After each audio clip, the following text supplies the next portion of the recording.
March for ইউনিটির গাড়িবহরে হামলা, বাগেরহাট রণক্ষেত্র। বাগেরহাট থেকে H নান্টুর report.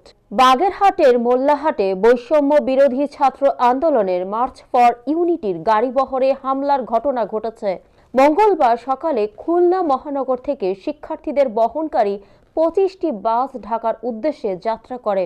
বাগেরহাটের মোল্লাহাট মাদ্রাসা ঘাট এলাকায় পৌঁছালে স্থানীয় সন্ত্রাসীরা গাড়ি লক্ষ্য করে ইট পাটকেল নিক্ষেপ করে এবং গাড়ি থামিয়ে কয়েকজনকে মারধর করে। পরে শিক্ষার্থীরা প্রতিরোধ গড়ে তুললে মুহূর্তেই রণক্ষেত্রে পরিণত হয় গোটা এলাকা। ঘণ্টাব্যাপী সংঘর্ষে এখন পর্যন্ত 20 জন আহত হওয়ার খবর পাওয়া গেছে। পরিস্থিতি নিয়ন্ত্রণে পুলিশ ও সেনাবাহিনী কাজ করছে। বৈষম্য বিরোধী আন্দোলন খুলনা সমন্বয়ক জহুরুল তানভীর বলেন, খুলনা থেকে শান্তিপূর্ণভাবে আমাদের বহরটি ঢাকায় যাওয়ার সময় ফ্যাসিবাদী সরকারের দোসররা এই আক্রমণ করেছে। আরেক সমন্বয়ক মিনহাজুল আবেদিন সম্পদ বলেন, পরিকল্পিতভাবে এই হামলা করা হয়েছে, তবে কোনো বাধা আমাদের লক্ষ্য থেকে সরাতে পারবে না।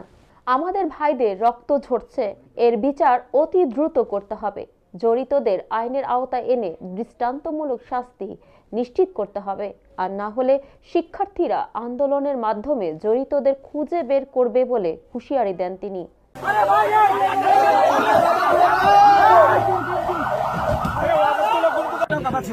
রানিং গাড়ি ধরে আমাদেরকে হামলা করছে। এই ঘটনাটা কি হয়েছে বলেন তো? তাই আজকে হচ্ছে সারা বাংলাদেশ থেকে আমাদের যে বিপ্লব, জুলাই বিপ্লব ছিল, তার ঘোষণাপত্র এই পাঠ করা হবে ঢাকা শহীদ মিনারে। সো আমরা সারা বাংলাদেশ থেকে ওই কেন্দ্রের জন্য যাওয়ার জন্য দুপুর 3টায় হচ্ছে আমাদের প্রোগ্রাম। সারা বাংলাদেশ থেকে ওখানে যাওয়ার জন্য আমরা রওনা দিচ্ছি। আমরা এখান থেকে যখন যাচ্ছি আমাদের হচ্ছে প্রায় 9টার মতো বাস, শুধুমাত্র বৈষম্য বিরোধী ছাত্র আন্দোলন খুলনার পক্ষ থেকে। আরো নাগরিক কমিটির বাস আছে। তো আমরা যখন যাচ্ছি মাঝখানে মনে করেন একই সব গাড়ির স্পিড তো সেম ছিল না, মাঝখানে কিছু গাড়িতে প্রায় অ্যাটাক করে। সামনে যখন আমরা যাই আমাদের হচ্ছে ওয়াকি টকিতে কথা হচ্ছে কন্টিনিউ, ঠিক আছে। আমরা খবর পাই আমাদের বোনদের উপর হামলা করা হয়েছে। যখন হামলা করা হয় গাড়ি স্লো করে ফেলানো হয়, স্লো করে ফেলানোর পরে ওরা তখন 4 সাইড থেকে ঘিরে আতঙ্কিত হামলা করে। প্রথমে না ইট পাটকেল মারে চলন্ত গাড়িতে, যখন হামলাটা করার পর যখন স্লো হয়ে যায় তখন 4 সাইড থেকে ঘিরে উল্টো পাল্টা মারধর করছে। আমরা যখন আসছি, আসার পরে পুলিশ এখানে 4-5 জন আসছে।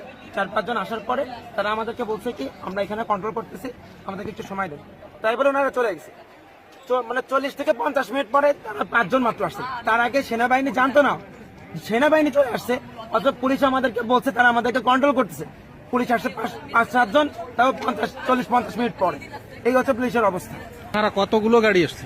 আমাদের এখান থেকে 15 থেকে মানে টোটাল যদি কাউন্ট করা হয় 20-25টার মতো খুলনা থেকে আসছে। খুলনা থেকে। ও, এই হামলাটা হয়েছে কয়টার সময় বলুন? এখন বাজে 1.5-2 ঘন্টা হয়ে গেছে। 2 ঘন্টা হয়ে গেছে।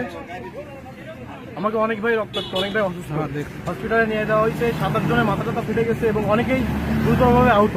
একজনের পাও ভেঙে গেছে বললেই চলে, হাঁটতে পারতেছে না। সেনাবাহিনী আমাদের বাস অব্দি পৌঁছা দিছে। এরকম একটা পরিস্থিতি হবে আমরা এটা কখনো আশা করিনি। শুনে আসছি আমরা তোমাদের পক্ষে, তাই আমাদের সাহায্য করুন। ভাই একটু সময় দাও, আমাদের 3টা কর্মসূচি মিস হয়ে গেছে। বাকি প্রথম খাই লাইছে তো 1 সেকেন্ড সময় দাও, 1 সেকেন্ডও না।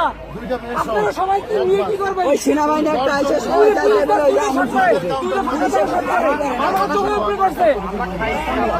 মৌমিতা তন্নি, জিবিসি টিভি, ঢাকা।